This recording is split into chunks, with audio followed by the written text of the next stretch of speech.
Suamiku memberiku hadiah liburan impian ke Italia. Tapi setibanya di Bandara Roma, dia mengambil paspor dan semua uangku, lalu meninggalkanku sendirian di negara asing, agar dia bisa mengambil alih semua hartaku dan menikah dengan selingkuhannya. Dia mengira aku akan menjadi gelandangan. Dia salah besar. Karena, sebelum ceritanya dimulai, silahkan tulis di kolom komentar dari daerah mana saja teman-teman yang menonton cerita ini. Jangan lupa like dan subscribe agar channel ini bisa semakin berkembang dan bisa mempersembahkan cerita yang lebih menarik lagi. Kehidupan Luna adalah definisi dari ketenangan dan kemapanan. Sebagai seorang wanita berhijab yang memegang teguh nilai-nilai kesopanan, ia menjalani hari-harinya di sebuah rumah mewah yang berdiri kokoh di kawasan elit Jakarta. Rumah itu bukan sekadar tempat tinggal, melainkan peninggalan berharga dari almarhum ayahnya. Seluruh aset yang ia miliki, dari portofolio saham hingga deposito miliaran rupiah, adalah murni warisan keluarganya. Luna tidak pernah sombong akan kekayaannya. Ia justru dikenal dermawan dan lembut hati. Namun, kelembutan hatinya ini seringkali berbatasan dengan kenaifan. Ia memandang dunia dengan kacamata positif, meyakini bahwa semua orang pada dasarnya baik.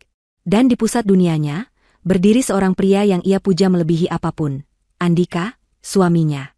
Andika adalah sosok pria yang tampak sempurna di mata siapapun. Tampan, karismatik, dan luar biasa perhatian. Setiap pagi, Andika selalu memastikan Luna memulai harinya dengan senyuman. Ia akan membuatkan teh hangat, memujinya, dan mendengarkan setiap cerita Luna dengan penuh minat. Bagi Luna, Andika adalah anugerah terindah. Ia merasa menjadi wanita paling beruntung di dunia, dicintai begitu dalam oleh suami yang ia anggap sebagai pelindungnya. Luna menyerahkan banyak urusan finansial dan administratif kepada Andika, percaya sepenuhnya bahwa suaminya akan mengelola semuanya dengan baik. Ia tidak pernah tahu bahwa di balik setiap senyum hangat dan pelukan erat itu, Andika menyimpan agenda tersembunyi yang begitu gelap dan terencana. Suatu sore yang cerah, ketika Luna baru saja menyelesaikan tadarusnya di musola pribadi rumah mereka, Andika pulang lebih awal dari biasanya. Wajahnya memancarkan kebahagiaan yang tak biasa. Ia memeluk Luna dari belakang, sebuah gestur yang selalu berhasil membuat Luna merasa aman. "Sayang, aku punya kejutan terbesar dalam hidupmu," bisik Andika. Luna berbalik, hijabnya yang berwarna pastel bergoyang pelan. Matanya yang teduh menatap suaminya dengan penuh tanda tanya. Andika lalu mengeluarkan 2 buah tiket pesawat dan sebuah map berisi dokumen pemesanan hotel. "Kita akan ke Italia," seru Andika. Mata Luna langsung terbelalak, dipenuhi binar haru yang tak tertahankan. Italia. Negara yang selalu ia impikan sejak kecil. Roma, Venesia, Florence. "Mas Andika ini serius?" tanya Luna, suaranya bergetar menahan tangis bahagia. "Tentu saja, sayang. Aku sudah mengurus semuanya. Visa, hotel bintang 5, tur pribadi. Kamu pantas mendapatkan ini semua. Kamu sudah menjadi istri yang terlalu baik untukku. Anggap ini hadiah kecil atas semua kesabaran dan cintamu." Luna tak bisa berkata-kata lagi. Ia memeluk suaminya erat, air matanya membasahi kemeja Andika. Ia sama sekali tidak menyadari bahwa semua biaya perjalanan mewah ini dibayar menggunakan kartu kredit Black Card tak terbatas miliknya sendiri, yang ia percayakan sepenuhnya kepada Andika. Bagi Luna, ini adalah bukti cinta suaminya yang tak terhingga. Persiapan keberangkatan berlangsung cepat dan penuh antusiasme. Luna sibuk memilih pakaian mana yang akan ia bawa, membayangkan dirinya berjalan di jalanan Roma yang bersejarah. Sementara Luna sibuk dengan euforianya, Andika sibuk dengan tahap akhir rencananya. 3 hari sebelum keberangkatan, Andika menghampiri Luna yang sedang melipat pakaian di kamar mereka. Ia membawa setumpuk dokumen tebal. Wajahnya dibuat sedikit cemas, seolah sedang memikirkan banyak hal penting. "Sayang, ada beberapa dokumen administrasi terakhir yang harus kamu tanda tangani sebelum kita berangkat," katanya dengan nada serius. Luna yang sedang bersemangat, hanya mengangguk kecil. "Dokumen apa, Mas?" "Hanya dokumen standar, kok," jawab Andika, suaranya begitu meyakinkan. "Ini asuransi perjalanan kita, lalu ini beberapa formulir kesehatan untuk kedutaan, dan yang ini hanya surat kuasa sementara." Luna berhenti melipat. "Surat kuasa? Untuk apa?" Andika tersenyum menenangkan, senyum yang selalu meluluhkan hati Luna. "Ini hanya formalitas, sayang. Agar selama kita berdua di luar negeri, aku bisa tetap mengelola beberapa urusan perbankan dan aset kita di Jakarta jika ada keadaan darurat. Misalnya, ada pembayaran tagihan penting yang macet, atau urusan bisnis mendadak. Kalau tidak ada surat kuasa ini, Bank bisa membekukan sementara karena kita tidak ada di tempat. Ini hanya berlaku selama kita pergi, kok. Pengacara bilang ini prosedur standar untuk orang yang bepergian lama. Luna teringat Pak Hendra, pengacara kepercayaan almarhum ayahnya. Pak Hendra selalu berpesan agar Luna tidak pernah menandatangani apapun tanpa membacanya dengan teliti. Namun, kali ini, yang meminta adalah Andika, suaminya. Pria yang ia percayai dengan segenap jiwa raganya. Meragukannya terasa seperti sebuah dosa. Oh, begitu ya? Ya sudah, mana yang harus aku tanda tangani? Andika dengan sigap membuka lembar demi lembar, menunjuk langsung ke bagian garis putus-putus di bagian bawah setiap dokumen. Di sini, dan di sini. Luna mengambil pena dan tanpa membaca satu kata pun dari isi dokumen tersebut, ia membubuhkan tanda tangannya. Ia tidak tahu bahwa ia baru saja menandatangani surat kuasa mutlak yang palsu, memberikan Andika wewenang penuh untuk menjual, memindahtangankan, dan melikuidasi seluruh aset atas namanya, termasuk rumah mewah yang sedang ia tinggali. Hari keberangkatan pun tiba. Mereka terbang dengan kelas bisnis, menikmati segala kemewahan yang ada. Luna merasa seperti seorang ratu. Sepanjang perjalanan, ia tidak henti-hentinya bersyukur. Ia memandang keluar jendela, melihat hamparan awan putih di bawah langit biru. Perasaannya begitu ringan dan bahagia. Andika meraih tangannya, menggenggamnya dengan erat. Luna menoleh dan tersenyum pada suaminya. "Terima kasih, Mas. Ini benar-benar seperti mimpi," ucap Luna tulus. Andika membalas senyumannya, namun matanya menatap Luna dengan cara yang berbeda. "Ini akan jadi perjalanan terbaik dalam hidup kita, sayang. Aku janji," katanya.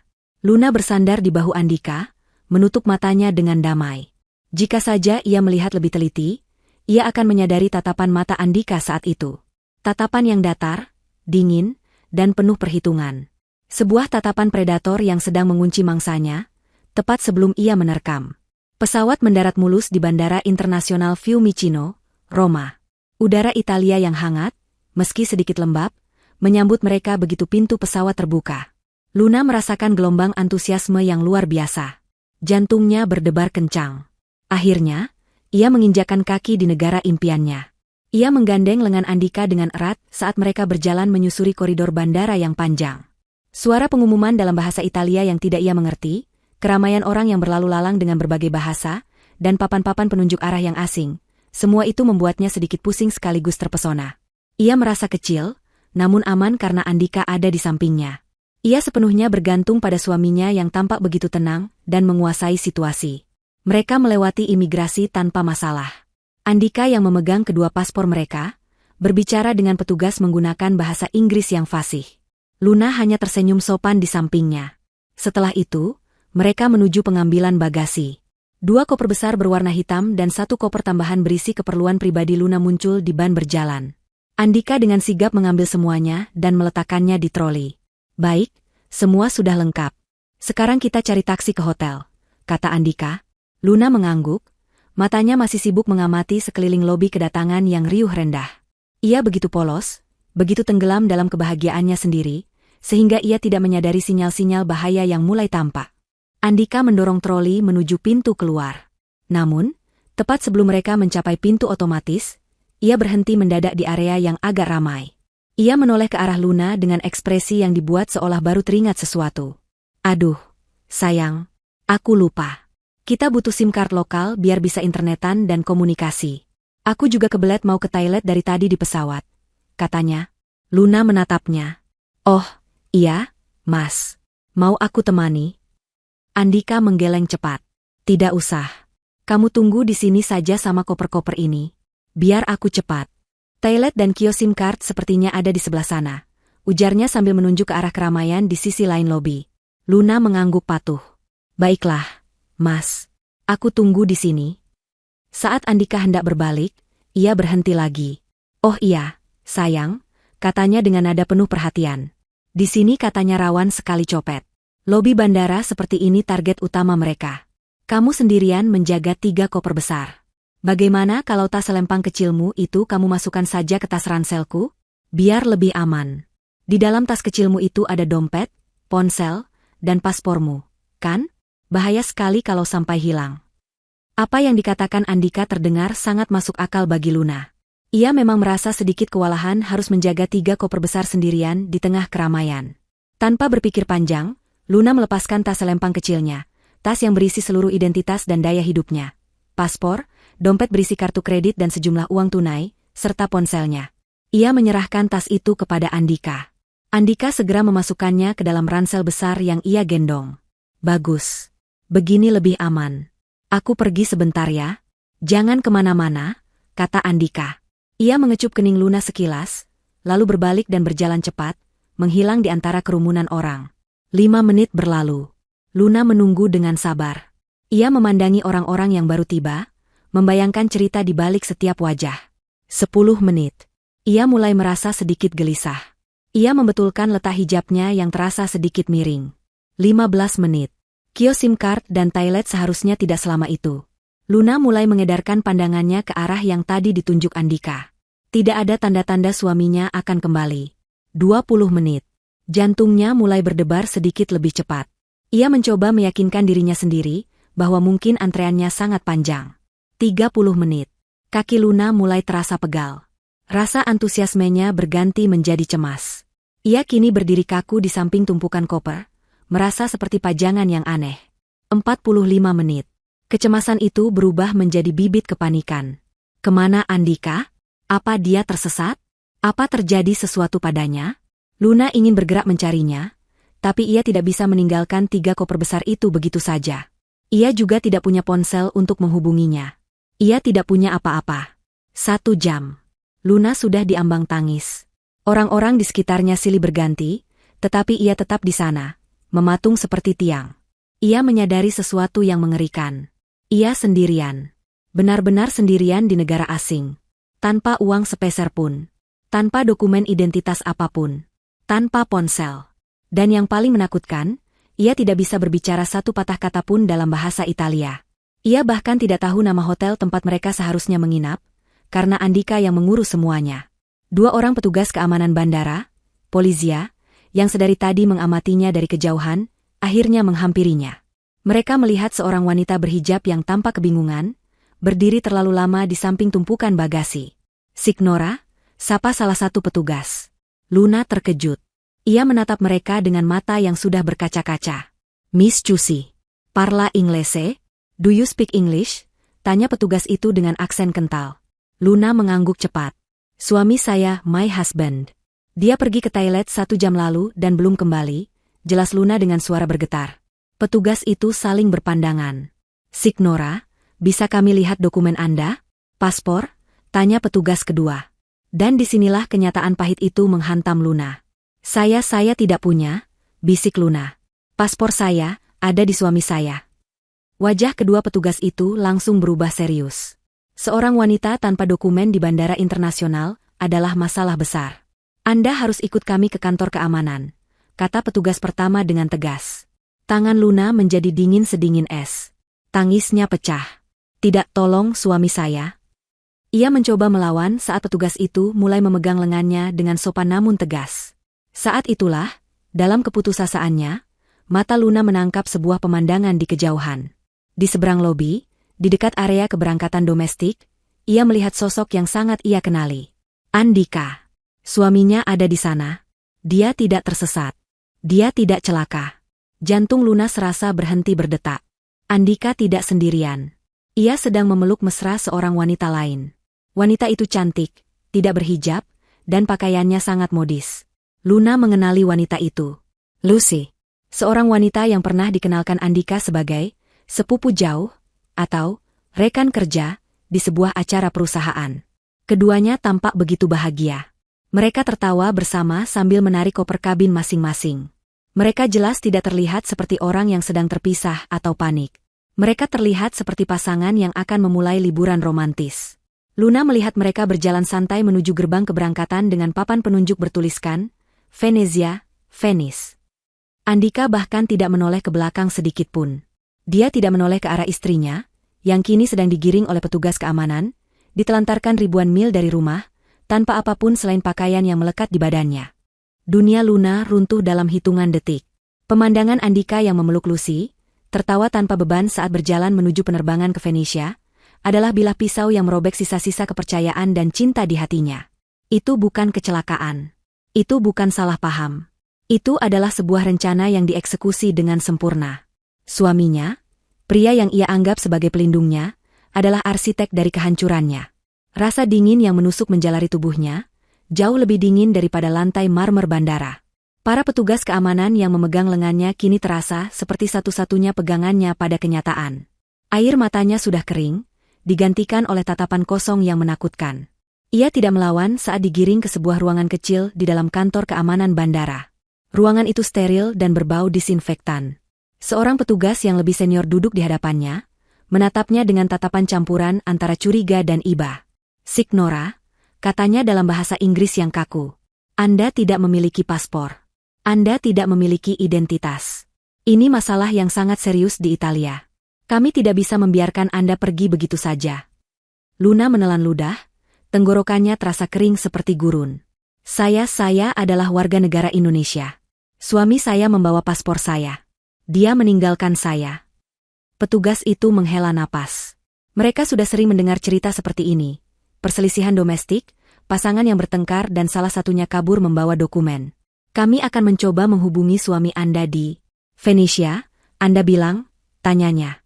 Luna menggeleng. Dia tidak akan menjawab. Dia sengaja melakukan ini. Kenyataan pahit itu menghantamnya lagi.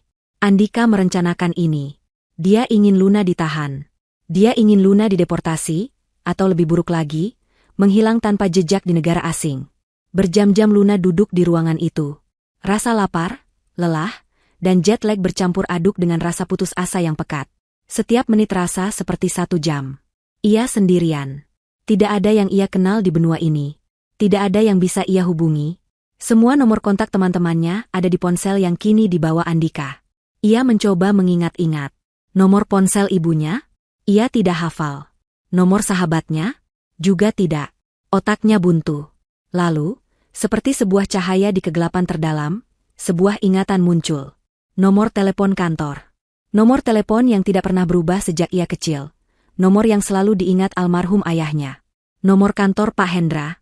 "Tolong," kata Luna pada petugas, suaranya serak. "Saya perlu 1 panggilan telepon. Ke Indonesia. Ke pengacara saya. Ini satu-satunya nomor yang saya hafal." Petugas itu memandangnya sejenak, lalu mengangguk.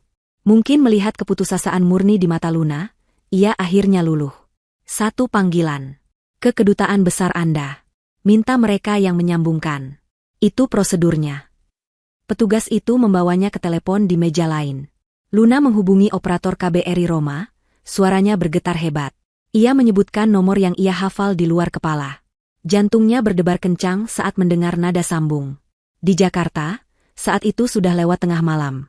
Pak Hendra, seorang pria parubaya yang berdedikasi tinggi, kebetulan masih berada di kantornya, menyelesaikan beberapa berkas penting. Ia mengerutkan kening melihat panggilan internasional dari Italia di jam selarut ini. "Hendra di sini," jawabnya dengan suara tegas. "Pak Hendra?" bisik Luna.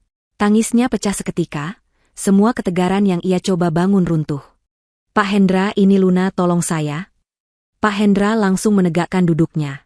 Ia mengenali suara anak dari klien terbaiknya itu. "Luna? Ada apa? Kamu di mana? Bukankah kamu seharusnya sedang liburan?" Luna menceritakan semuanya dalam satu tarikan napas yang terseduh-seduh. Ditinggalkan di Bandara Roma. Tanpa paspor, tanpa uang, tanpa ponsel. Dan pemandangan Andika bersama Lucy yang pergi ke Venesia. Pak Hendra mendengarkan dengan saksama. Alisnya bertaut. Sebagai pengacara yang telah puluhan tahun menangani kasus-kasus rumit, instingnya langsung menyala. Ini bukan pertengkaran suami istri. Ini adalah tindak kriminal terencana. "Luna, dengarkan saya baik-baik," kata Pak Hendra, suaranya tenang namun penuh perintah. "Jangan panik. Kamu aman sekarang karena kamu sudah menghubungi KBRI. Saya akan urus ini. Pertama, saya akan segera menghubungi rekan saya di Roma untuk menjemputmu dari sana dan mengurus surat perjalanan laksana paspor atau SPLP untukmu. Kamu harus pulang." "Tapi, Pak Andika, fokus pada keselamatanmu dulu," potong Pak Hendra. "Sekarang, ada satu hal yang harus saya pastikan. Luna, sebelum kamu berangkat, apakah kamu menandatangani dokumen apapun dari Andika?" Luna terdiam. Jantungnya berdebar. Iya, Pak. Katanya untuk asuransi perjalanan dan surat kuasa sementara untuk mengurus bank selagi kami pergi. Pak Hendra menutup matanya sejenak. Jawabannya sudah ia duga. Sialan, desisnya pelan. Luna, tetap di KBRI. Jangan pergi kemanapun sampai orang saya yang bernama Tuan Moretti menjemputmu. Saya akan telepon kembali. Pak Hendra langsung menutup telepon. Ia tidak membuang waktu sedetik pun. Panggilan pertamanya adalah ke Tuan Moretti, seorang pengacara Italia yang berutang budi padanya. Angelo, saya butuh bantuanmu. Klien saya terdampar di Fiumicino. Amankan dia. Urus SPLP-nya secepat kilat. Biaya jangan jadi masalah. Panggilan keduanya adalah ke asisten pribadinya di Jakarta, membangunkannya di tengah malam. Rudi, segera ke kantor saya sekarang juga. Buka brankas pribadi saya, temukan semua salinan dokumen aset atas nama Luna. Dan hubungi kontak kita di Bank Sentral. Saya curiga ada upaya pembobolan rekening besar-besaran. Selagi Luna dipindahkan oleh staf KBRI ke ruang tunggu yang lebih nyaman, di belahan dunia lain, Pak Hendra dan timnya bergerak cepat. Benar saja. Kurang dari 1 jam, timnya menemukan apa yang mereka takutkan. Andika, menggunakan surat kuasa yang baru saja ditandatangani Luna, telah mengajukan proses penjualan rumah mewah Luna ke seorang pembeli yang jelas-jelas sudah ia siapkan. Ia juga sedang dalam proses mentransfer dana besar-besaran dari rekening deposito Luna ke sebuah rekening baru di luar negeri atas namanya sendiri. Dia tidak hanya meninggalkan Luna, dia sedang menguras seluruh hartanya sampai ke akar. Blokir, perintah Pak Hendra kepada timnya. Hubungi semua bank. Nyatakan surat kuasa itu tidak valid karena didapat dengan cara penipuan. Laporkan ke unit kejahatan siber dan perbankan. Bekukan semua aset atas nama Luna dan Andika, sekarang juga. Pak Hendra kembali menelepon Luna di Roma, yang kini sudah bersama Tuan Moretti yang sigap. Luna, kamu harus kuat, kata Pak Hendra dengan nada serius. Dugaan saya benar. Andika tidak hanya berniat menyingkirkanmu, dia sedang mencoba mencuri semua warisan ayahmu. Dia berniat membuatmu pulang ke Indonesia sebagai gelandangan. Luna merasakan gelombang mual menghantamnya. Pengkhianatan itu begitu dalam, begitu total. Andika tidak hanya membencinya, dia ingin menghancurkannya. Tapi rencananya gagal. Lanjut Pak Hendra. Kami sudah berhasil membekukan semuanya. Rumahmu aman. Uangmu aman. Dia tidak akan bisa menyentuhnya lagi. Luna terduduk lemas di kursi. Ia selamat. Tapi ia hancur. Sekarang, kata Pak Hendra lagi, Tuan Moretti akan mengurus dokumenmu. Itu butuh waktu 1 atau 2 hari. Setelah itu, kamu akan segera pulang. Kamu harus pulang sebelum Andika pulang. Luna menatap Tuan Moretti, pria Italia parubaya yang menatapnya dengan penuh simpati. Ia lalu menatap tangannya sendiri yang masih bergetar. Sesuatu di dalam dirinya retak, lalu mengeras. Wanita naif yang menangis karena bahagia diberi tiket ke Italia itu telah mati di lobi bandara. Wanita yang duduk di sini sekarang adalah seseorang yang berbeda. Seseorang yang telah melihat neraka. Saya mengerti, Pak Hendra, jawab Luna, suaranya kini terdengar berbeda. Tidak lagi bergetar oleh tangis, melainkan dingin oleh amarah yang membeku. Bawa saya pulang. Saya akan menunggunya di rumah saya sendiri. Kontras dengan neraka yang dialami Luna di Roma, Andika dan Lucy sedang berada di surga buatan mereka. Setelah mendarat di Venesia, mereka langsung menaiki taksi air pribadi yang telah dipesan Andika. Mereka menyusuri kanal besar, tertawa dan berpelukan, sementara bangunan-bangunan kuno Venesia meluncur melewati mereka. Lucy, wanita cantik yang materialistis itu, bersandar di bahu Andika, matanya berbinar melihat kemewahan di sekelilingnya. Ini luar biasa, Dika. Aku tidak percaya kita benar-benar melakukannya, desahnya. Andika tersenyum puas. Ia merasa seperti dewa. Rencananya berjalan tanpa celah. Tentu saja kita berhasil. Sayang, aku sudah bilang, kan? Kecerdasan mengalahkan segalanya. Dan Luna, dia itu bodoh. Terlalu bodoh untuk kebaikannya sendiri. Mereka tiba di sebuah hotel mewah bintang 5 yang menghadap langsung ke Laguna. Kamar suite yang mereka tempati adalah yang termahal. Begitu masuk, Lucy langsung berlari ke balkon, merentangkan tangannya seolah ingin memeluk seluruh kota. Andika membuka sebotol sampanye mahal dari minibar, yang tentu saja akan dibayar menggunakan kartu kredit tak terbatas milik Luna. Ia menuang 2 gelas dan menyusul Lucy ke balkon. Untuk kita, kata Andika, mengangkat gelasnya.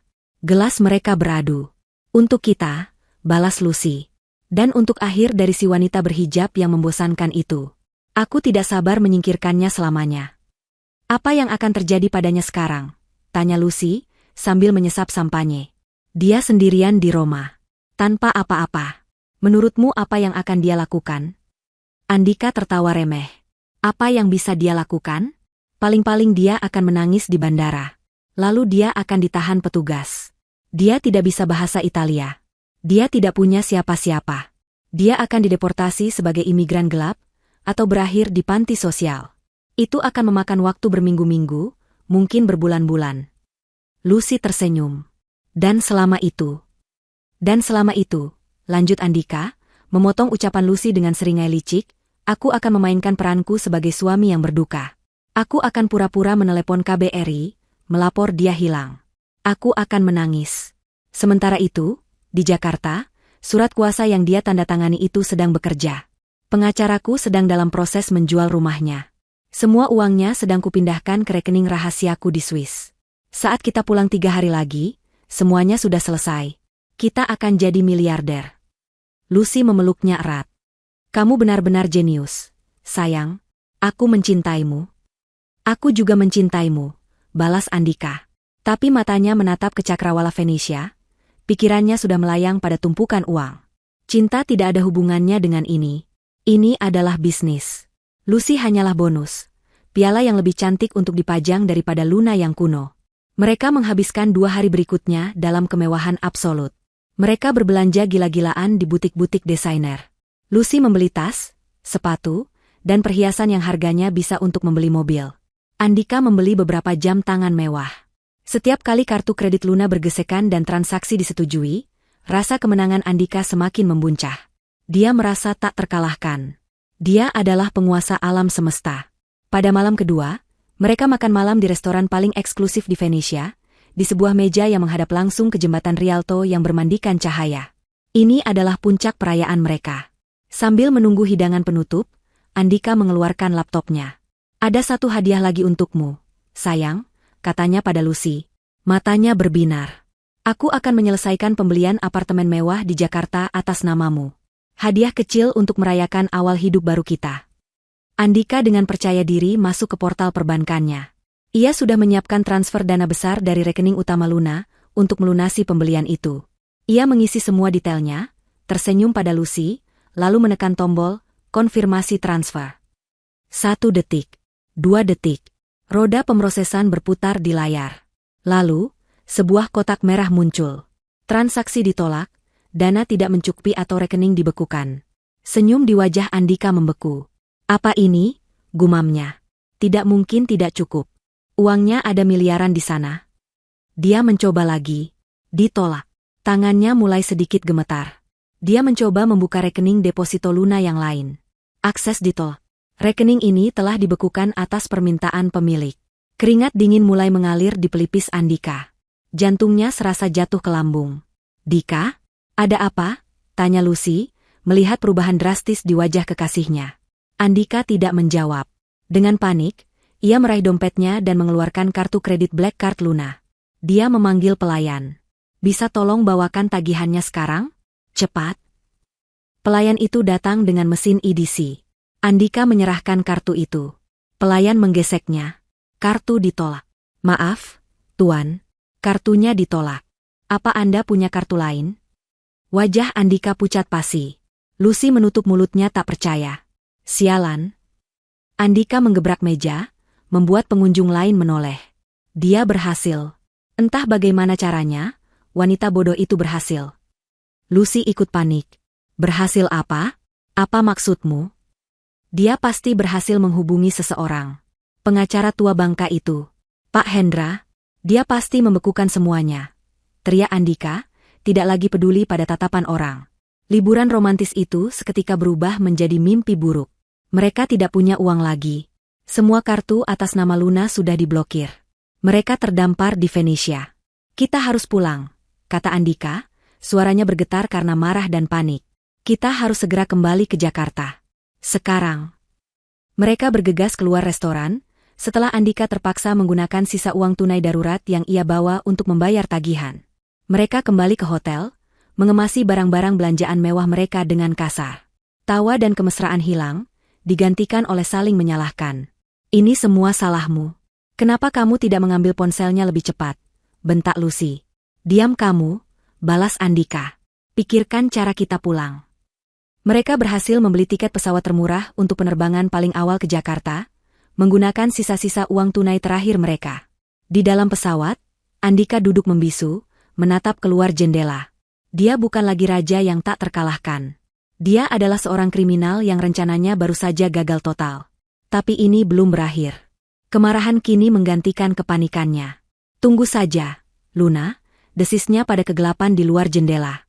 Kamu pikir kamu bisa mengalahkanku? Kamu pikir kamu bisa mengambil kembali rumah itu? Saat aku sampai di Jakarta, aku akan membuatmu menyesal telah dilahirkan. Dia sama sekali tidak tahu bahwa Luna, yang kini memegang SPLP di tangannya, sudah berada di pesawat lain, terbang mendahuluinya. Dan, rumah, yang ia tuju itu sudah bersiap menyambut kepulangannya dengan cara yang tidak pernah ia duga. Tuan Moretti adalah seorang profesional sejati. Pria Italia bertubuh tinggi dan berpakaian rapi itu bekerja dengan efisiensi yang senyap. Ia tidak banyak bertanya, Pak Hendra jelas sudah memberinya gambaran besar. Dalam waktu kurang dari 36 jam, sebuah waktu yang terasa seperti rekor, Tuan Moretti berhasil mengurus semua dokumen darurat. Ia mengantar Luna ke KBRI untuk wawancara dan pengambilan foto, dan keesokan harinya, sebuah surat perjalanan laksana paspor, SPLP, berwarna hijau muda sudah ada di tangan Luna. Dokumen itu terasa berat, bukan karena bobot kertasnya, tapi karena bobot kenyataan yang diwakilinya. Itu adalah tiketnya untuk pulang, sekaligus monumen pengkhianatan suaminya. Selama menunggu, Tuan Moretti memastikan Luna aman di sebuah wisma yang berafiliasi dengan kedutaan. Ia tidak sendirian, tapi ia merasa lebih kesepian daripada kapanpun dalam hidupnya. Di kamar wisma yang sederhana namun bersih itu, Luna akhirnya memiliki waktu untuk berpikir. Selama 36 jam itu, ia tidak menangis lagi. Rasa kaget dan putus asa yang ia rasakan di bandara telah mengkristal menjadi sesuatu yang lain. Sesuatu yang dingin, keras, dan berat di dalam dadanya. Itu adalah amarah. Amarah yang murni dan membeku. Ia memutar ulang setiap kenangan tentang Andika di kepalanya. Senyumnya, perhatiannya, kata-kata cintanya. Sekarang ia melihat semuanya dengan kacamata yang baru. Semua itu palsu. Setiap pelukan adalah kebohongan. Setiap pujian adalah manipulasi. Pria yang ia nikahi tidak pernah ada. Yang ada hanyalah seorang predator berdarah dingin yang telah mengincarnya. Mungkin sejak awal mereka bertemu.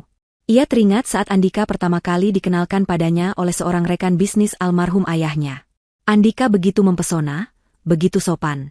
Ia teringat bagaimana Andika begitu cepat akrab dengan ibunya, memenangkan hati semua orang.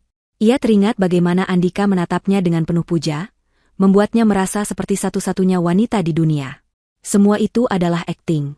Sebuah pertunjukan panjang yang bertujuan hanya pada satu hal, harta warisannya. Ia teringat Lucy.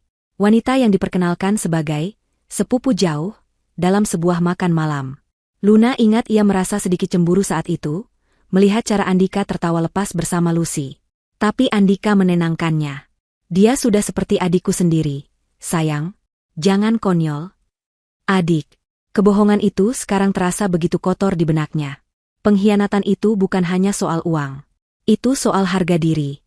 Andika telah mengambil kepolosannya, kepercayaannya, dan meremukannya di bawah sepatu bot. Dia tidak hanya ingin mencuri dari Luna. Dia ingin melenyapkannya. Meninggalkannya sebagai gelandangan di negara asing, tanpa identitas, adalah hukuman mati yang lambat.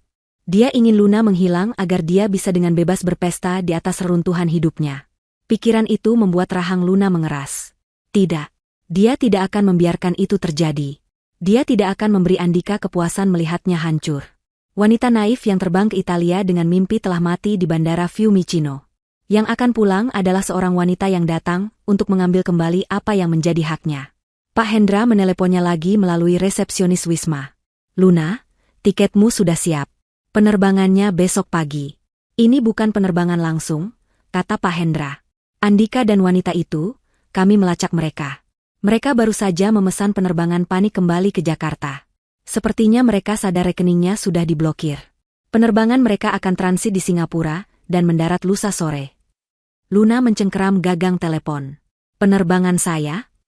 Penerbanganmu akan transit di Dubai, Jelas Pak Hendra. Saya sengaja memesan rute ini. Kamu akan mendarat di Jakarta besok malam. Itu memberimu waktu hampir 18 jam penuh sebelum dia tiba. Kita sangat membutuhkan waktu itu untuk mempersiapkan penyambutannya. Jantung Luna berdebar. Bukan karena takut, tapi karena antisipasi. Saya mengerti, Pak. Terima kasih. Kamu kuat, Luna? Tanya Pak Hendra, suaranya melembut sejenak. Ayahmu akan sangat bangga padamu. Kata-kata itu hampir membuat pertahanannya runtuh. Tapi Luna menahannya. Saya kuat, Pak. Saya siap. Perjalanan pulang adalah sebuah kabut yang panjang. Luna duduk di kursi kelas ekonomi, diapit oleh orang asing. Dia tidak bisa tidur. Dia menatap keluar jendela ke hamparan awan, pikirannya setajam pisau. Dia bukan lagi korban. Dia adalah pemburu. Dia memikirkan rumahnya. Rumah yang dibangun ayahnya. Rumah tempat ia dibesarkan. Rumah yang coba dirampas Andika darinya. Dia tidak akan menyerahkan rumah itu. Ketika pesawat akhirnya mendarat di Bandara Soekarno-Hatta, Jakarta terasa berbeda. Udara malam yang lembab dan familiar terasa seperti tamparan di wajah. Tapi kali ini, itu adalah tamparan yang menyadarkan. Dia tidak lagi pusing. Dia tidak lagi terpesona. Dia fokus. Dia berjalan melewati imigrasi menggunakan SPLP-nya, sebuah proses yang memakan waktu sedikit lebih lama, karena petugas harus melakukan verifikasi ekstra. Tapi Pak Hendra sudah mengantisipasinya. Sebuah surat pengantar resmi dari kantor pengacaranya, yang dikirim via faks ke otoritas bandara, melancarkan segalanya. Begitu ia keluar ke lobi kedatangan, ia tidak mencari-cari. Matanya langsung tertuju pada seorang pria berjas yang memegang papan nama kecil bertuliskan, klien BPK Hendra.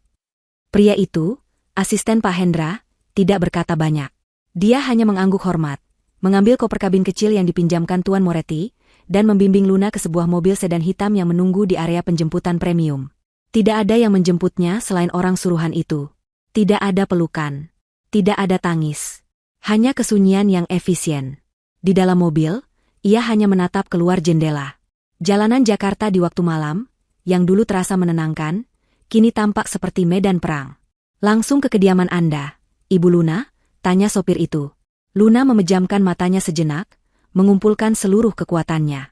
Ya, Pak. Kita pulang ke rumah saya. Saat mobil itu melaju menembus malam, Luna tahu apa yang harus ia lakukan. Dia tidak akan beristirahat. Perang baru saja akan dimulai, dan dia berniat untuk memenangkannya secara mutlak. Mobil sedan hitam itu meluncur mulus melewati gerbang utama komplek perumahan mewah tempat tinggal Luna. Jantungnya berdebar sedikit lebih kencang saat melihat rumahnya sendiri menjulang di depan mata. Rumah itu tampak gelap dan sunyi, persis seperti saat ia meninggalkannya 3 hari lalu. 3 hari yang terasa seperti 3 dekade. Sopir itu membukakan pintu untuknya. Pak Hendra sudah menunggu Anda di dalam. Bu, katanya pelan. Luna mengangguk. Dia melangkah keluar dari mobil, menarik napas dalam-dalam. Udara malam terasa berat. Dia berjalan menyusuri jalan setapak menuju pintu utama. Dia tidak perlu kunci. Saat dia mendekat, pintu itu terbuka. Pak Hendra berdiri di ambang pintu. Wajahnya tampak lelah namun tegas. Di usianya yang hampir 60 tahun, pria itu masih memancarkan aura otoritas yang kuat. Selamat datang kembali, Luna, katanya dengan nada formal, namun matanya memancarkan kelegaan yang tulus. Mari, kita tidak punya banyak waktu. Luna melangkah masuk ke dalam rumahnya. Aneh rasanya. Semuanya sama persis. Aroma melati samar-samar dari pengharum ruangan, lukisan besar di lobi, lantai marmer yang dingin. Tapi bagi Luna, rumah ini terasa asing. Ini bukan lagi surga yang aman. Ini adalah benteng yang harus ia pertahankan. Dia mengikuti Pak Hendra ke ruang kerjanya yang luas, yang biasanya jarang ia masuki. Ruangan itu telah berubah menjadi pusat komando. Ada 3 orang lain di sana yang tidak ia kenali. Luna, kenalkan, kata Pak Hendra. Ini Pak Rizal dan timnya. Beliau adalah auditor forensik terbaik di negara ini. Dan ini adalah Inspektur Irawan dan rekannya dari kepolisian, unit kejahatan properti dan siber. Luna mengangguk kaku pada mereka. Inspektur Irawan, seorang pria bertubuh tegap dengan tatapan tajam, maju selangkah. Ibu Luna, saya turut prihatin atas apa yang menimpa Anda. Tapi saya harus katakan, saya juga kagum dengan ketenangan Anda. Kami di sini untuk memastikan keadilan ditegakkan. Pak Rizal, pria berkacamata yang tampak lebih seperti akademisi, menunjuk ke layar laptopnya yang menampilkan diagram-diagram rumit. Kami sudah bekerja sejak Pak Hendra menghubungi kami kemarin. Ibu beruntung. Kami berhasil menghentikan semuanya tepat waktu. Seberapa parah kerusakannya? Tanya Luna, suaranya mantap. Andika sangat licik. Jelas Pak Rizal. Surat kuasa palsu yang ibu tanda tangani itu dibuat dengan sangat profesional. Dia menggunakannya untuk mengajukan penjualan rumah ini ke perusahaan cangkang yang ternyata didirikan atas nama Lucy, selingkuhannya. Dia mencoba menjual rumah ibu ke selingkuhannya sendiri dengan harga jauh di bawah pasar, agar bisa segera dilikuidasi. Dia juga membuat 5 rekening baru di luar negeri. Dia sudah berhasil memindahkan hampir 1 miliar rupiah dari rekening giro ibu, sebelum kami berhasil membekukan semuanya. 1 miliar. Uang untuk bersenang-senang di Venesia. Luna merasakan gelombang mual, tapi ia menahannya. Secara hukum, posisinya bagaimana, Pak Hendra? Tanya Luna, beralih ke pengacaranya. Hancur, jawab Pak Hendra singkat. Kami punya semua buktinya. Surat kuasa palsu, jejak digital transfer ke rekening Lucy, data pemesanan tiket mereka ke Venesia, dan yang terpenting, kesaksian ibu. Ini bukan hanya kasus perdata. Ini pidana murni. Penipuan terencana, pemalsuan dokumen, pencucian uang, dan yang akan saya tekankan di pengadilan nanti, percobaan pembunuhan dengan cara penelantaran yang membahayakan nyawa. Inspektur Irawan mengangguk setuju. Bukti digitalnya kuat. Tapi yang kami butuhkan sekarang adalah paku terakhir di peti matinya. Kami ingin menangkapnya basah. Saat dia masuk rumah ini, dia masih berpikir rencananya berhasil. Dia panik karena rekening diblokir, tapi dia pasti berpikir dia masih bisa menguasai rumah ini. Apa rencananya? Tanya Luna. Kami akan berada di sini saat dia tiba, kata Inspektur Irawan. Kami sudah memasang beberapa kamera dan alat perekam audio tersembunyi di ruang tamu dan lobi. Tim saya dan Pak Rizal akan berada di ruang kerja ini, memantau. Pak Hendra akan bersama kami. Lalu saya di mana? Anda adalah umpannya, Bu, kata Inspektur Irawan. Kami ingin Anda berada di ruang tamu. Biarkan dia masuk. Biarkan dia melihat Anda. Reaksinya saat melihat Anda sudah kembali dengan selamat adalah bukti kunci. Biarkan dia bicara. Biarkan dia mengancam, atau memohon, atau apapun. Biarkan dia mengakui perbuatannya sendiri. Saat dia sudah cukup membongkar kejahatannya, atau jika dia mencoba bertindak fisik, kami akan segera keluar dan menangkapnya. Luna menatap mata inspektur itu. Menjadi umpan. Duduk di ruangan yang sama dengan pria yang mencoba menghancurkannya. Pria yang ia cintai dengan buta. Dia akan tiba besok sore, sekitar jam 4, kata Pak Hendra. Kuncinya masih berfungsi. Kami sengaja tidak mengganti kunci gerbang atau pintu depan. Biarkan dia masuk seolah ini masih rumahnya. Dia harus merasa nyaman sebelum kita menjatuhkannya. Luna mengangguk pelan. Baik, saya akan melakukannya. Malam itu, Luna tidak tidur di kamar utamanya. Kamar itu, tempat ia berbagi ranjang dengan Andika, terasa menjijikan. Ia tidur di kamar tamu di lantai bawah. Ia tidak benar-benar tidur. Lebih tepatnya hanya memejamkan mata, mengumpulkan kekuatan. Keesokan harinya, sepanjang pagi dan siang, rumah itu dipenuhi aktivitas senyap. Tim Pak Rizal memastikan semua alat perekam berfungsi.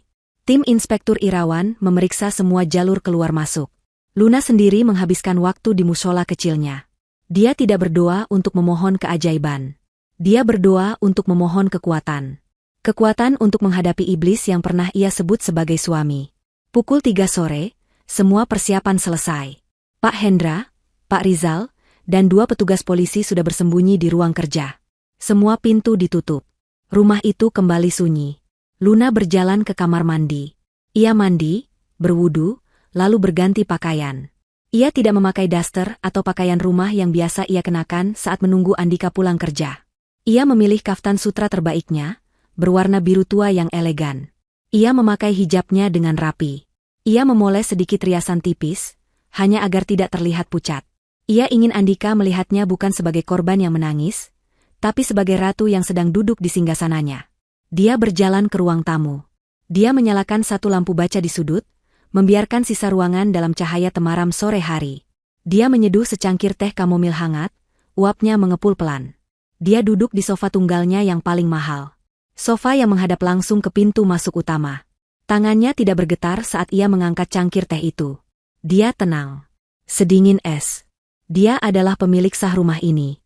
Dia adalah wanita yang telah dicampakkan di neraka, namun berhasil merangkak kembali dengan tangannya sendiri.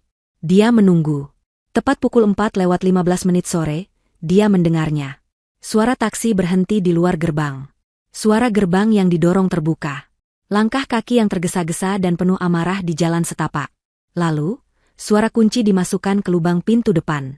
Kunci itu berputar. Pintu utama berderi terbuka. Sosok Andika muncul di ambang pintu, membawa koper kabinnya. Wajahnya kusut, penuh amarah dan kepanikan. "Luna? Aneh, kenapa semua gelap?"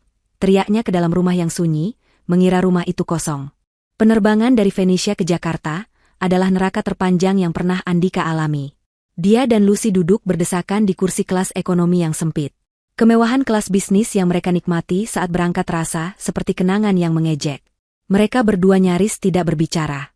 Lucy menghabiskan sebagian besar waktunya dengan menangis tertahan, wajahnya pucat di balik kacamata hitam besar yang menutupi matanya yang bengkak. Andika, di sisi lain, duduk kaku, rahangnya mengeras. Amarah dan kepanikan bergejolak di dalam dirinya.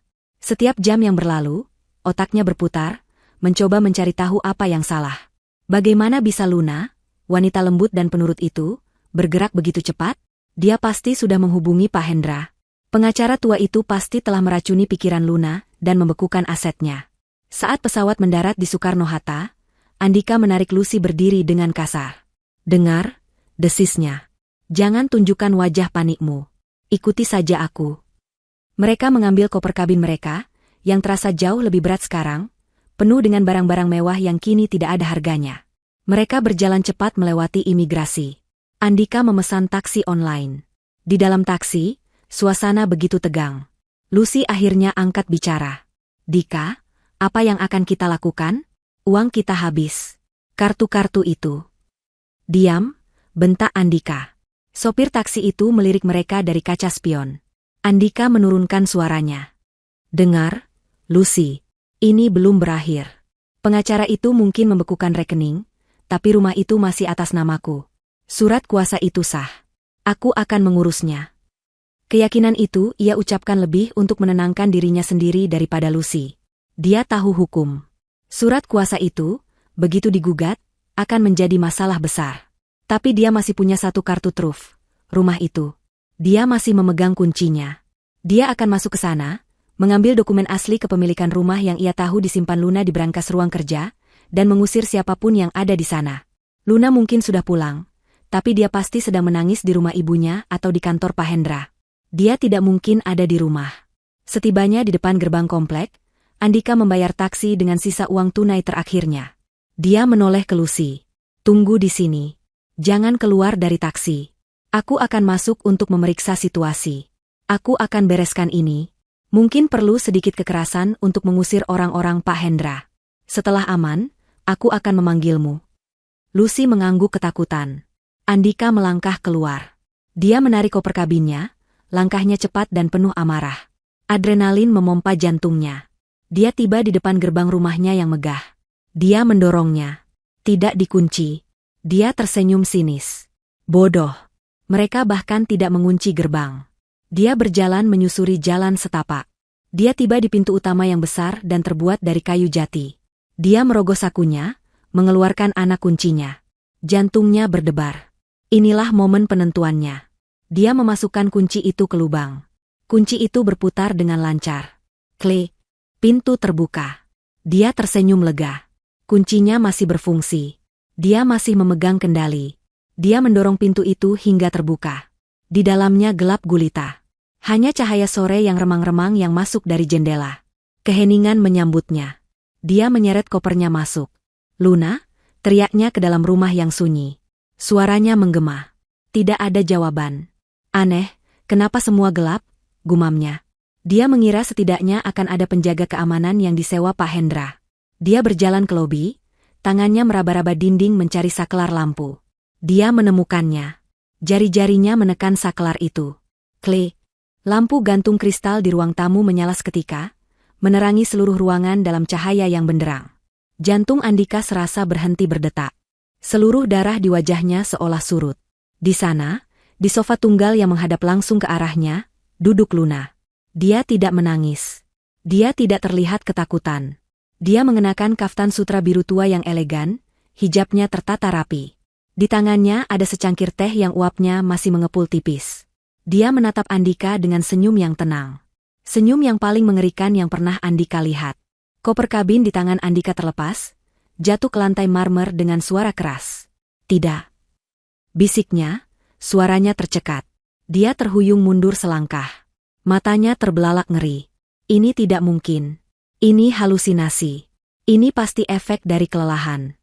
Tidak mungkin. Katanya lagi, lebih keras. Kamu. Luna mengangkat cangkir tehnya, menyesapnya pelan, matanya tidak pernah lepas dari wajah suaminya yang pucat pasi. Kamu seharusnya di Italia, kata Andika, suaranya kini bergetar antara marah dan takut. Bagaimana bisa kamu ada di sini? Dia menunjuk Luna dengan jari gemetar. Siapa kamu? Kamu pasti hantu. Luna tertawa kecil, tawa yang merdu, namun terdengar seperti lonceng kematian di telinga Andika. Aku bukan hantu, Mas, katanya lembut. Aku hanya istrimu, yang kamu tinggalkan untuk mati di negara orang. Kenyataan itu menghantam Andika seperti kereta barang. Dia nyata. Dia ada di sini. Dia telah kembali. Rencananya tidak hanya gagal. Rencananya telah berbalik 180 derajat. Dia terjebak. Luna, teriaknya, mencoba mengambil alih situasi dengan kemarahan. Apa-apaan ini? Beraninya kamu membekukan semua rekeningku. Kamu pikir kamu siapa? Aku? Tanya Luna, masih dengan ketenangan yang membekukan. Aku adalah pemilik rumah ini. Pemilik semua uang yang kamu pakai untuk bersenang-senang di Venesia. Uang yang kamu pakai untuk membeli semua barang di koper itu. Luna meletakkan cangkir tehnya di meja. Dia berdiri pelan. Gerakannya anggun, seperti seekor singa betina yang sedang mengamati mangsanya yang terluka. Oh, kamu udah pulang, katanya dengan nada manis yang dibuat-buat, persis seperti yang sering ia gunakan dulu. Sini masuk. Jangan berdiri di pintu seperti itu. Dia tersenyum lagi. Aku punya hadiah lain yang lebih mengejutkan untukmu. Kalimat Luna menggantung di udara. Hadiah? Ulang Andika, otaknya masih berusaha memproses ketidakmungkinan situasi ini. Dia masih berdiri di lobi, kakinya seolah terpaku di lantai. Hadiah apa lagi? Kamu sudah mengambil semuanya. Kamu menghancurkan rencanaku. Rencanamu? Luna mengangkat alisnya. Rencana untuk membuangku seperti sampah? Rencana untuk mencuri semua milikku dan hidup bahagia dengan wanita itu. Andika, yang kini terpojok dan panik, kehilangan semua sisa kendali dirinya. Topeng karismatiknya luntur, memperlihatkan wajah aslinya yang penuh kebencian. Ya, rencanaku, teriaknya, suaranya menggema di rumah yang sunyi itu. Rencana yang sudah aku siapkan berbulan-bulan. Dan kamu merusaknya. Seharusnya kamu masih di Roma. Aku meninggalkanmu di sana. Aku membuangmu di bandara tanpa apa-apa. Seharusnya kamu jadi gelandangan. Seharusnya kamu tidak pernah bisa kembali. Dia tanpa sadar telah mengucapkan pengakuan penuhnya. Pengakuan yang keras dan jelas, yang direkam oleh setiap mikrofon tersembunyi yang telah dipasang. Luna tersenyum. Itu senyum kemenangan. Terima kasih, Mas Andika. Pengakuanmu sangat jelas. Andika membeku. Apa maksudmu pengakuan? Hadiah pertamaku, kata Luna, suaranya kini kembali dingin dan datar. Dia menoleh sedikit ke arah ruang kerja yang tertutup. Adalah mereka. Tepat pada saat itu, pintu ruang kerja terbuka. Hal pertama yang dilihat Andika adalah Pak Hendra. Berdiri tegak dengan setelan jasnya, wajahnya memancarkan kepuasan yang dingin. Di belakang Pak Hendra, melangkah keluar Inspektur Irawan, diikuti oleh 2 petugas polisi berseragam. Kaki Andika lemas. Dia akhirnya mengerti. Ini bukan hanya kegagalan. Ini adalah jebakan. Tidak. Desisnya. Dia berbalik, berniat kabur keluar dari pintu utama yang masih terbuka di belakangnya. Tapi dia terlambat. 2 petugas polisi itu bergerak cepat. Mereka mencengkeram kedua lengannya dengan kuat, membantingnya ke dinding lobi. Lepaskan aku. Lepaskan. Luna, apa yang kamu lakukan padaku? Teriak Andika, meronta-ronta seperti binatang yang terjebak. Tuan Andika, kata Inspektur Irawan dengan suara berat.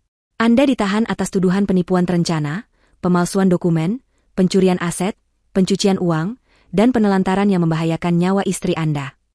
Petugas mengeluarkan borgol. Bunyi klik logam yang mengunci pergelangan tangan Andika di belakang punggungnya terdengar begitu nyaring di ruangan itu. Andika terkulai di pegangan petugas. Dia dikalahkan. Secara total. Pak Hendra melangkah maju, memegang sebuah map dokumen yang tebal. Dia berhenti tepat di depan Andika. Ini, kata Pak Hendra, suaranya tajam. Adalah surat gugatan cerai yang didaftarkan oleh Ibu Luna pagi ini. Ini adalah surat pembatalan resmi untuk semua surat kuasa palsu yang kamu buat. Ini adalah tuntutan pidana berlapis dari kantor kami. Pak Hendra lalu mengeluarkan selembar kertas lagi. Dan ini adalah rincian tuntutan ganti rugi. Untuk setiap rupiah yang kamu habiskan di Venesia. Untuk setiap tas, sepatu, dan perhiasan yang kamu belikan untuk wanita simpananmu itu. Semuanya akan kami sita. Kamu tidak hanya akan masuk penjara, Andika. Kamu akan keluar sebagai orang miskin. Wajah Andika pucat pasi. Hancur. Seluruh hidupnya berakhir dalam 5 menit. Dalam keputusasaannya, matanya mencari-cari. Dia teringat Lucy. Lucy yang masih menunggunya di taksi di luar. Lucy. Gumamnya. Lalu dia menatap Luna dengan putus asa. Luna, tolong. Lucy. Dia tidak tahu apa-apa. Ini semua ideku. Aku yang merencanakannya. Jangan libatkan dia. Dia tidak bersalah, teriaknya histeris. Dia mungkin tidak mencintai Lucy, tapi melibatkannya berarti menambah pasal persekongkolan yang akan memperberat hukumannya. Dia mencoba menyelamatkan dirinya sendiri. Luna, yang sedari tadi hanya menonton penangkapan itu dengan tenang dari ruang tamu, berjalan pelan menghampirinya. Dia berhenti beberapa langkah dari Andika yang kini diborgol dan berlutut lemah. Dia menatap mata pria yang pernah ia cintai itu, kini penuh dengan teror. Oh, Lucy, katanya dengan nada pura-pura terkejut. Kamu masih mengkhawatirkannya? Luna tersenyum, senyumnya kini terlihat begitu mengerikan di mata Andika.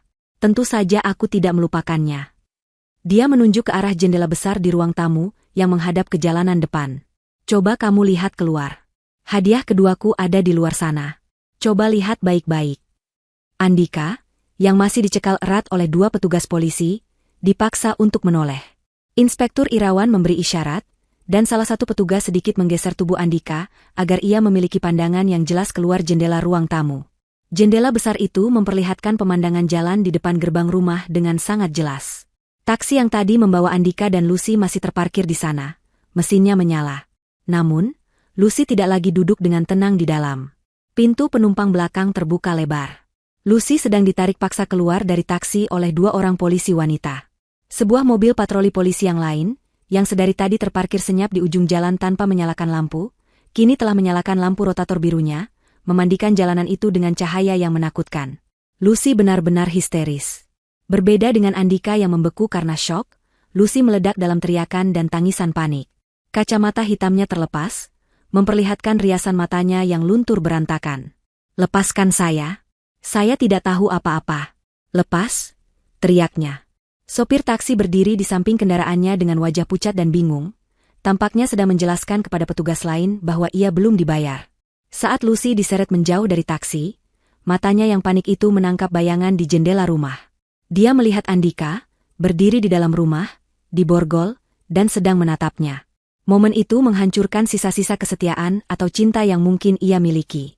Dia menyadari bahwa dia telah dikorbankan. Andika, jeritnya, suaranya melengking tinggi menembus keheningan sore.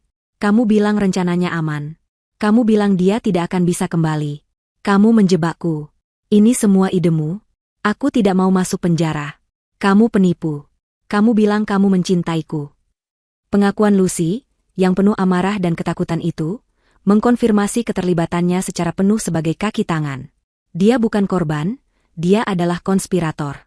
Teriakan itu terdengar jelas sampai ke ruang tamu, di mana Inspektur Irawan mengangguk puas. Satu lagi bukti rekaman yang sempurna. Melihat Lucy yang histeris menyalahkannya, menunjuknya sebagai otak kejahatan, adalah pukulan kedua bagi Andika.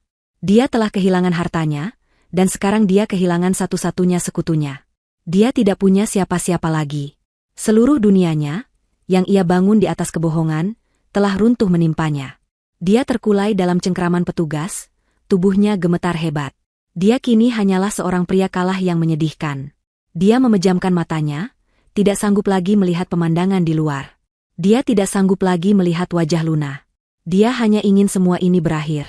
Tapi Luna belum selesai. Dia akan diadili bersamamu, Mas, kata Luna, suaranya yang tenang membelah udara, memaksanya membuka mata. Dia akan bersaksi tentang semua yang kalian lakukan di Venesia. Dia akan menceritakan bagaimana kalian tertawa saat membayangkanku menjadi gelandangan di Roma. Kalian berdua akan menikmati hasil kerja keras kalian di dalam sel yang terpisah. Andika menggelengkan kepalanya. Cukup. Luna, hentikan kumohon, aku sudah kalah. Bisiknya, air mata kekalahan yang memalukan akhirnya mengalir di pipinya. Kalah? Luna berjalan mendekat, kini berdiri tepat di hadapannya. Dia menatap suaminya yang kini berlutut, di borgol, dan menangis. Tidak ada rasa iba sedikit pun di hatinya. Hanya rasa jijik yang dingin. Kamu pikir ini sudah selesai? Kamu pikir penjara adalah hukuman terburukmu? Andika mendongak, matanya yang merah menatap Luna dengan kebingungan. Apalagi? Apa yang lebih buruk dari ini? Dan hadiah terakhirku, bisik Luna, seolah sedang berbagi rahasia yang manis. Kamu sibuk merencanakan cara mencuri uangku. Kamu begitu fokus pada hartaku, sampai kamu lupa pada masalahmu sendiri. Kamu lupa bahwa bisnismu sendiri diambang kehancuran. Kamu lupa bahwa kamu punya utang di mana-mana. Wajah Andika semakin pucat, jika itu masih mungkin. Dia benar. Dia telah menggunakan sisa-sisa uang Luna sebelum diblokir, bukan hanya untuk liburan, tapi untuk menambal utang-utang bisnisnya yang menggunung agar fasadnya sebagai pengusaha sukses tetap terjaga. Selama aku terbang pulang dari Italia, lanjut Luna, suaranya setajam belati es, Pak Hendra tidak hanya menyiapkan penyambutan ini. Dia menugaskan tim auditornya untuk melacak semua keuanganmu. Dan mereka menemukan sesuatu yang sangat menarik. Pak Hendra melangkah maju, seolah memberi isyarat. Tim kami menemukan bahwa Anda memiliki utang miliaran rupiah kepada belasan kreditur kecil dan rentenir, Tuan Andika, kata Pak Hendra dengan nada datar. Anda menjaminkan sisa-sisa saham perusahaan Anda yang tidak berharga itu. Mereka semua panik karena Anda menghilang dan tidak bisa dihubungi. Apa maksudnya ini? Tanya Andika, suaranya bergetar hebat. Luna tersenyum. Senyum terakhirnya malam itu. Senyum yang akan menghantui mimpi buruk Andika seumur hidupnya. Maksudnya, kata Luna, pengacaraku telah menghabiskan 2 hari terakhir untuk membeli semua utang-utangmu itu. Satu persatu. Dia membayar lunas semua krediturmu. Semua surat utangmu, semua jaminanmu, semua kegagalan bisnismu. Luna membungkuk sedikit, menatap mata Andika lekat-lekat. Sekarang, aku yang pegang. Aku adalah pemilikmu. Pemahaman itu menghantam Andika lebih keras daripada borgol di tangannya. Ini adalah hukuman yang lebih kejam dari penjara. Penjara suatu hari akan berakhir. Tapi ini, saat kamu keluar dari penjara nanti, bisik Luna, entah itu 10, 15, atau 20 tahun lagi, kamu tidak akan keluar sebagai orang bebas. Kamu tidak hanya bangkrut. Kamu akan keluar dengan utang miliaran rupiah yang bunganya terus berjalan. Dan penagih utangmu adalah aku. Inilah akhir yang sebenarnya. Dia tidak akan pernah bebas. Luna telah membelenggunya secara finansial seumur hidupnya. Dia akan menghabiskan sisa hidupnya untuk membayar kembali kepada wanita yang ia coba hancurkan. Beban itu terlalu berat. Akal sehat Andika tidak sanggup lagi menahannya. Dia tidak pingsan. Dia hancur. Sebuah suara yang tidak manusiawi keluar dari tenggorokannya. Jeritan panjang yang penuh kengerian, keputusasaan, dan kegilaan. Dia meronta-ronta, bukan lagi untuk kabur, tapi dalam kejang mental. Tidak. Luna Aa. Inspektur Irawan memberi isyarat. Bawa dia. Petugas polisi menyeret tubuh Andika yang sudah setengah gila itu keluar dari rumah. Jeritannya terus terdengar, menggema di jalanan, sebelum akhirnya teredam oleh bantingan pintu mobil patroli. Rumah itu akhirnya kembali sunyi. Luna berdiri sendirian di tengah ruang tamunya yang megah. Dia menatap cangkir tehnya yang sudah dingin. Dia menang. 6 bulan berlalu sejak malam penangkapan itu. Musim telah berganti, begitu pula kehidupan Luna. Pengadilan atas Andika dan Lucy menjadi berita utama nasional. Skandal seorang suami yang menelantarkan istrinya di luar negeri untuk merebut hartanya adalah santapan lezat bagi media. Tapi Pak Hendra, dengan keahliannya, berhasil melindungi privasi Luna. Persidangan berjalan relatif cepat. Bukti-buktinya tak terbantahkan. Rekaman audio dan video dari malam penyambutan di rumah Luna menjadi paku terakhir di peti mati Andika. Di dalamnya, Andika dengan jelas mengakui perbuatannya, dari penelantaran di bandara hingga niatnya menguasai harta. Andika dijatuhi hukuman maksimal. Kombinasi dari pasal penipuan terencana, pemalsuan dokumen, pencucian uang, dan yang terberat, pasal percobaan pembunuhan yang didakwakan oleh jaksa penuntut umum atas dasar penelantaran yang membahayakan nyawa, membuatnya divonis 20 tahun penjara. Dia kehilangan semua bandingnya. Wajahnya yang dulu tampan kini tampak tua dan hampa di balik seragam tahanan. Dia dinyatakan bangkrut total oleh pengadilan niaga. Lucy, dalam upaya paniknya untuk menyelamatkan diri, setuju untuk menjadi saksi mahkota. Dia membeberkan setiap detail rencana Andika sejak awal, melukiskan Andika sebagai manipulator ulung yang menjanjikannya kemewahan. Kesaksiannya mengurangi hukumannya, namun dia tetap divonis 7 tahun penjara atas persekongkolan dalam kejahatan. Bagi Luna, penutupan kasus itu adalah akhir dari satu babak yang kelam. Proses perceraiannya selesai bahkan sebelum vonis pidana dijatuhkan. Dia kini resmi menyandang status baru. Tapi dia bukan lagi Luna yang lama. Wanita naif yang memandang dunia dengan kacamata merah jambu itu telah tiada. Pengkhianatan Andika telah membakarnya hingga menjadi abu, namun dari abu itu, bangkit seorang wanita baru. Seorang wanita yang tetap lembut dan santun dalam balutan hijabnya, namun kini memiliki intis keras baja. Dia tidak lagi menyerahkan urusannya pada orang lain. Dia kini terlihat hampir setiap minggu di kantor Pak Hendra, bukan sebagai klien yang bingung, melainkan sebagai mitra diskusi yang cerdas. Dia mempelajari setiap detail aset warisan ayahnya. Dia belajar tentang investasi, hukum properti, dan manajemen kekayaan. Dia telah menjual rumah mewah yang menjadi saksi bisu pengkhianatan itu. Kenangannya terlalu berat. Dia membeli sebuah apartemen penthouse yang lebih modern dan lebih aman di pusat kota. Sisa uang penjualan rumah itu, ditambah sebagian dari kekayaannya, ia gunakan untuk mendirikan sebuah yayasan. Yayasan itu ia beri nama almarhum ayahnya, sebuah lembaga bantuan hukum nirlaba yang didedikasikan untuk membantu perempuan Indonesia, terutama mereka yang menjadi korban penipuan domestik dan kekerasan finansial, baik di dalam maupun di luar negeri. Dia mengubah lukanya menjadi kekuatan untuk membantu orang lain. Suatu pagi yang cerah, setahun setelah kejadian di Roma, Luna terlihat di Bandara Soekarno-Hatta. Dia sendirian. Dia mendorong trolinya sendiri. Dia tampak tenang dan berwibawa. Dia tidak lagi berjalan dengan keraguan, langkahnya mantap dan penuh percaya diri. Dia mengenakan gamis sederhana namun elegan, hijabnya menutupi dada dengan sempurna. Dia berhenti sejenak di depan papan jadwal keberangkatan. Dia memindai daftar kota-kota di dunia. Lalu, matanya tertuju pada tujuannya. Bukan Roma. Bukan Venesia. Dia telah memilih tujuannya sendiri. Sebuah penerbangan ke Istanbul, Turki. Sebuah perjalanan yang ia rencanakan sendiri, untuk dirinya sendiri. Dia berjalan menuju counter check-in kelas bisnis. Dia menyerahkan paspor barunya yang masih bersih. Petugas tersenyum ramah padanya, dan Luna membalas senyuman itu. Senyumnya berbeda. Bukan lagi senyum polos seorang istri yang menunggu kebahagiaan diberikan oleh orang lain. Ini adalah senyum seorang wanita yang utuh. Seorang wanita yang telah menghadapi iblisnya dan menang. Seorang wanita yang telah mengambil kembali takdirnya. Setelah check-in, dia berjalan santai menuju ruang tunggu. Dia melewati ribuan orang yang berlalu lalang. Dia tidak lagi merasa kecil atau takut di tengah keramaian. Dia adalah dunianya sendiri. Dia duduk di dekat jendela besar, menatap pesawat-pesawat yang lepas landas. Dia membuka ponselnya, bukan untuk menunggu kabar dari seorang suami, tapi untuk memeriksa email terakhir dari yayasannya. Dia telah bebas. Dia lebih kuat. Dan dia siap untuk memulai matahari terbitnya yang baru.